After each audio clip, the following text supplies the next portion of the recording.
MG Philippines is introducing not just one, but two new electric vehicles to its lineup, the Marvel R and the MG4 EV.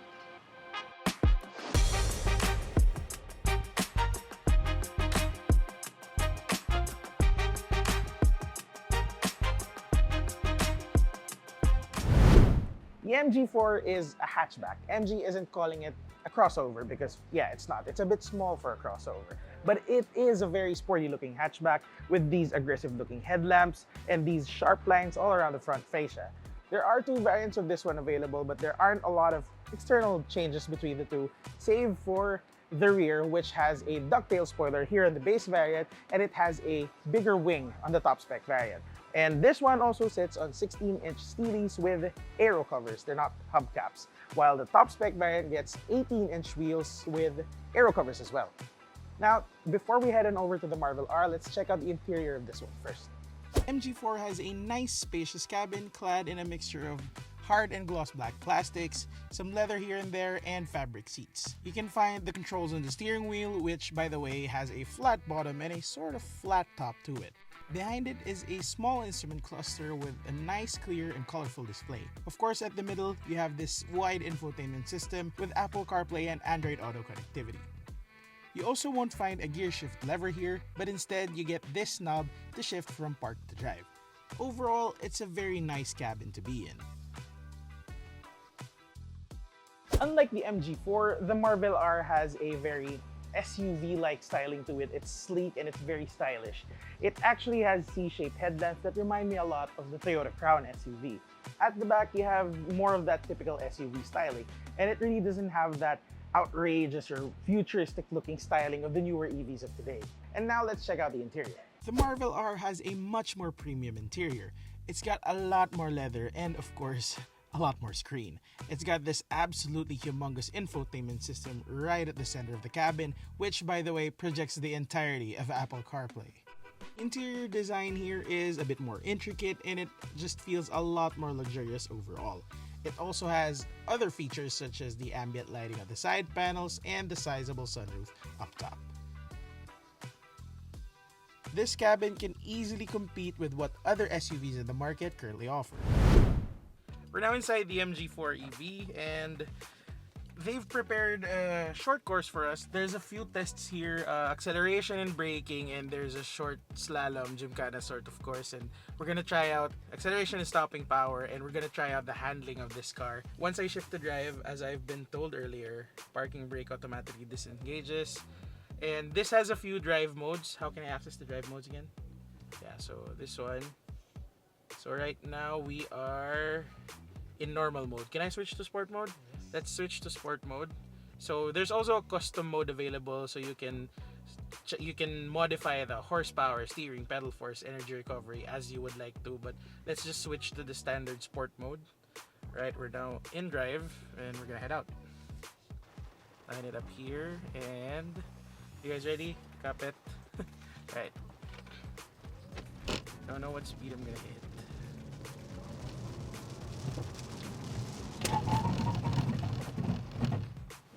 I don't know what speed I hit, but with sport mode on, I was able to stop within this distance they've set, which is actually pretty impressive. So whenever you encounter this type of braking situation, an intense hard braking situation, hazard lights automatically turn on, and as you brake, the brake lights start to blink. Okay, so let's head on over to the slalom course.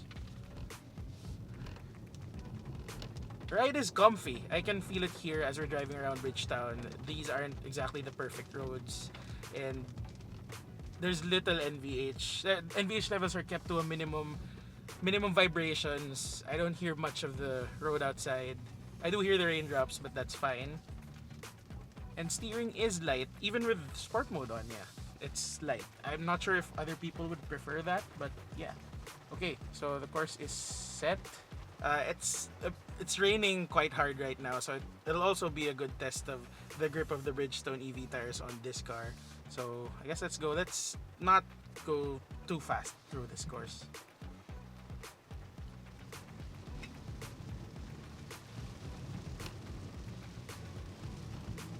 Handling is pretty solid. left exit, then ikot. Yep. Alright, now for the turning radius, I'm taking it slow just so I can demonstrate just how easy it is to turn with this car, and yeah, turning radius is pretty small. That will help when you're maneuvering tight streets inside Metro Manila. So I can exit here again. Yep. And then go follow the route. Alright, let's take it a bit at speed this time.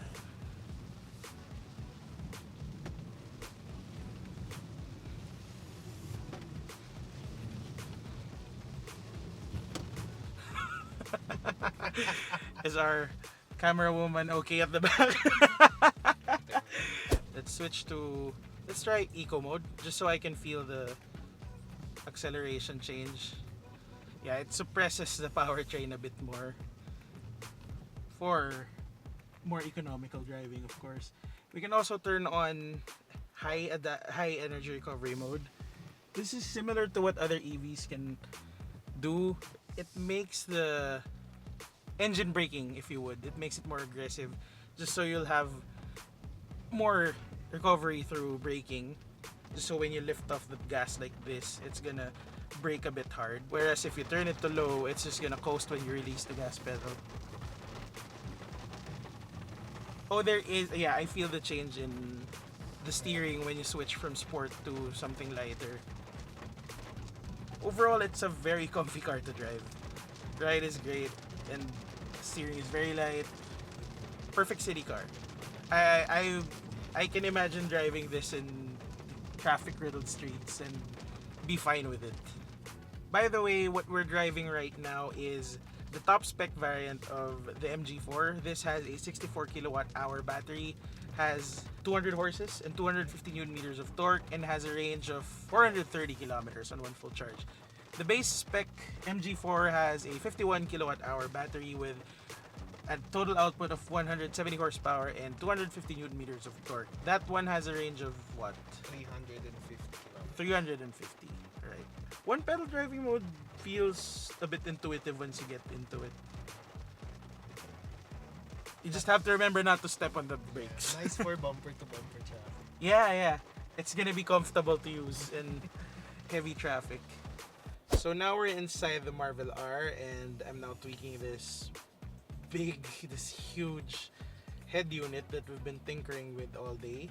I just want to access the drive mode. Where are the drive modes? Drive modes, it's here. Oh, here. Yes, you can see it on the... It's easier to switch between drive modes in the Marvel R versus in the MG4 when you have to use the head unit. So there's still some cover on the cluster, but I can see it's winter mode, wrong one, eco mode, normal, and sport mode. Let's try sport mode because we're also going to go through the acceleration and braking tests and the slalom. Before we go, this is also to switch between regeneration. Yes, sir. So we have 3 levels. In level 1, then yung ayun. the least. Yes. So we have level 1, level 2, and level 3. It's like low, medium, and high for the... correct. So let's switch to 1. Yeah. Level 1. And drive mode on. We also have a 360-degree camera that almost looks pixelated because it's just a huge screen, but it's a good quality camera nonetheless. I remember where we stopped with the MG4. This is a much more powerful and a much heavier EV, so we'll see how it compares. We're now in sport mode, and we're just gonna floor it. Alright, you guys okay? You guys good? 3, 2, 1.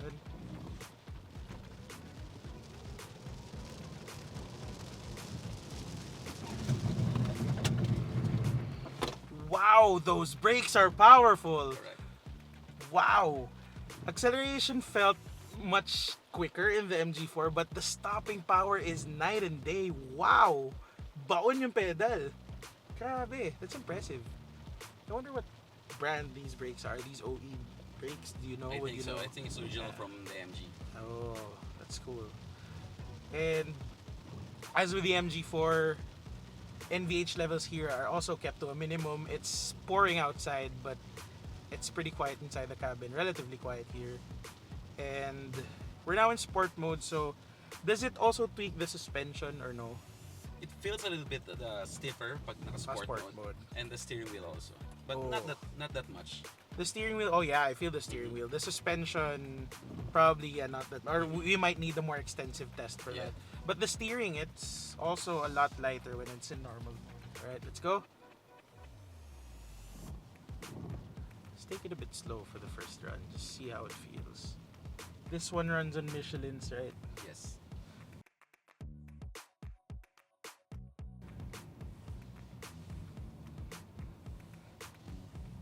Still pretty impressive for its size and its weight. Let's see how the turning radius is for this one.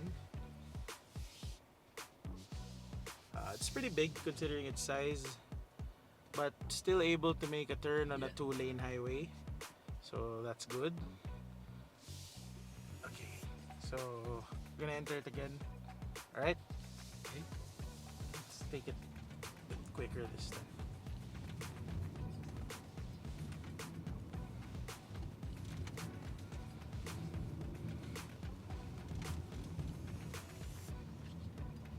So what I noticed is I didn't go that fast through the course, but it felt so grippy. It felt like it really handled well.